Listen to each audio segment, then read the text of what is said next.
মিলাদুন্নবী মাহফিলে এক হুজুর হাদিস থেকে প্রমাণ দেন মিলাদুন্নবী আছে, আর বাকি সব বেদাত। আবার সিরাতুন্নবী মাহফিলে আরেক হুজুর এসে প্রমাণ দেন তারটা সঠিক, বাকি সব বেদাত। এখানে কোন পথ সঠিক, আমি কোনটা মানবো? আমি জেনারেল লাইনে শিক্ষিত। আসসালামু আলাইকুম রাহমাতুল্লাহি ওয়া বারাকাতুহু। আজকের ভিডিওটা অত্যন্ত গুরুত্বপূর্ণ হতে যাচ্ছে। আমাদের দেশে মিলাদুন নবী নিয়ে অনেক সমস্যা হচ্ছে। অনেকে বলছে বেদাত, অনেকে বলছে জায়েজ। এই বিষয় নিয়ে শায়েখ আহমদুল্লাহ হুজুর সুন্দরভাবে বিশ্লেষণ করেছেন। বিস্তারিতভাবে সম্পূর্ণ ভিডিওর মধ্যে দেওয়া আছে। আপনারা যদি সম্পূর্ণ ভিডিওটা দেখেন তাহলে পুরো বিষয়টা বুঝতে পারবেন। প্রিয় দর্শক, চলেন সম্পূর্ণ ভিডিওটা দেখে আসি।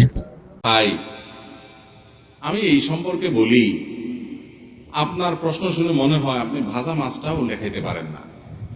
আপনি তো সোজা সরল মানুষ, যে হুজুররা একজন আপনারা হাইকোর্ট দেখায়, আরেকজন সুপ্রিম কোর্ট দেখায়, আপনি কোন দিকে যাবেন কুল পাচ্ছেন না। আপনি জেনারেল শিক্ষিত মানুষ, আপনি কোরআন হাদিস সম্পর্কে আপনার ধারণা নেই। হুজুররা আপনারা একজনে একদিক বলে, এই জন্য আপনি এখন দিশেহারা, আপনি বিরক্ত, আপনার মেজাজ গরম, হুজুররা এত রকম কথা বলে কেন? বাহ, এটা আল্লাহরে যা বলিয়েন কিয়ামতের দিন, আল্লাহ আমার কি দোষ? এই মৌলবীরা একটা একদিকে টানছে, আমি কোন দিক যাব? মায়ের একটাও নিচে হবে না। আল্লাহ বলবে, দুনিয়ার সব ঠিকই বুঝছো, শুধু ইসলামটার বেলা আসলে হুজুরদের দোষ দিয়া বলছে, হ্যাঁ হুজুররা একটা বলে, আমি কোনটা করব? ভাইরা আমার, এক এক হুজুর এক একটা বলবে, এটা স্বাভাবিক, এটা অস্বাভাবিক না। নবী করিম সাল্লাল্লাহু আলাইহি ওয়াসাল্লাম বলে গেছেন, ফাইন্নাহু মান ইয়াইশ মিনকুম বাদি ফাসায়ারা ইখতিলাফান কাসীরা। আমার পরে যারা পৃথিবীতে বেঁচে থাকবা তোমরা দেখবা নানান মত, এক এক হুজুর এক একটা বলে, এরকম অনেক কিছু দেখবা তোমরা।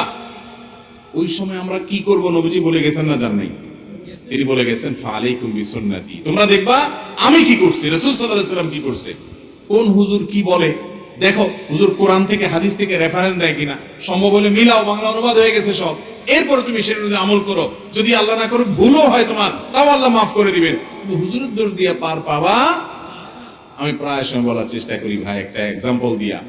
আচ্ছা, এই যে আপনারা তেল খান, সয়াবিন তেল, বিভিন্ন ব্র্যান্ডের তেল আছে না? তীর আছে, রূপচান্দা আছে, বসুন্ধরা আছে, ফ্রেশ আছে, হ্যাঁ, পুষ্টি আছে, আর অনেকগুলো আছে না? কোনটা খাঁটি বলে? কোনটা বেশি খাঁটি? এটার কোনো উত্তর দেওয়া যাবে? কারণ সব কোম্পানির বোতলের গায়ে লেখা আছে 100% খাঁটি। আজ পর্যন্ত কোনো কোম্পানি পাইছেন যে বলে, ভাই আমি 2 নম্বরই কথা বলি না, আমার 99% খাঁটি, 1% ভেজাল আছে? এরকম বলে কেউ? বলার সময় তো চান্দু বলে কি 100% খাঁটি। আপনি তখনও রাগ করে বলছেন যে এই বেলায় এটা খাঁটি, এর বলে এটা খাঁটি, এই বলে এটা খাঁটি, এতজন এত কথা বলে, তো তেলই খাবো না। শেয়ানা পাবলিক, এখানে তো এটা বলেন না।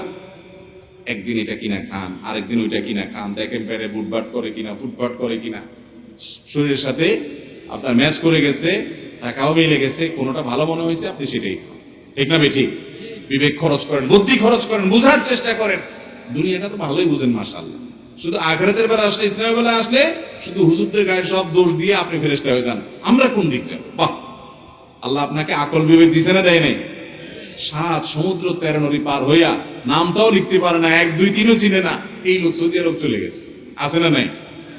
পয়সার জন্য তো অনেক কিছু করতে পারেন।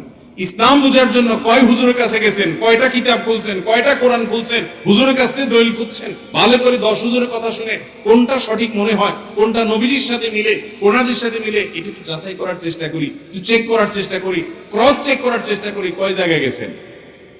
আল্লাহর কাছে কোনো জবাবদিহি করা যাবে? 50 টাকার একটা লাউ, এটা কেনার জন্য টিপতে টিপতে টিপতে লাউরে এমন 12টা বাজান বাজাইছেন যে লাউ বেচারা বেচতে বসছে, সে বলে, ভাই কিনলে কিনেন, না কিনলে নাই। খবর, আমাদের কাছে ইসলামটার দাম আলু পটল আর লাউ চাইতে কম হয়ে গেছে। যে যাচাই করার দরকার, যাচাই বাছাই করার দরকার নাই, চেক করার দরকার নাই, চেক করার জন্য কষ্ট করতে রাজি না। লাউর পিছনে যত কষ্ট করি, যত টিপ দেই, হুজুরদেরকে এত টিপি টিপি দেখি নাই, হুজুরটা ঠিক না ওরটা ঠিক। ঠিক না বেঠিক? আসসালামু আলাইকুম রাহমাতুল্লাহি ওয়া বারাকাতুহু। আশা করি আপনারা সম্পূর্ণ ভিডিওটা দেখেছেন এবং মিলাদুন নবী জায়েজ না বেদাত পুরো বিষয়টা বুঝতে পেরেছেন। যদি আমাদের ভিডিওটা ভালো লাগে, লাইক, কমেন্ট, সাবস্ক্রাইব করে আমাদের পাশে থাকবেন নতুন নতুন ভিডিও পাওয়ার জন্য।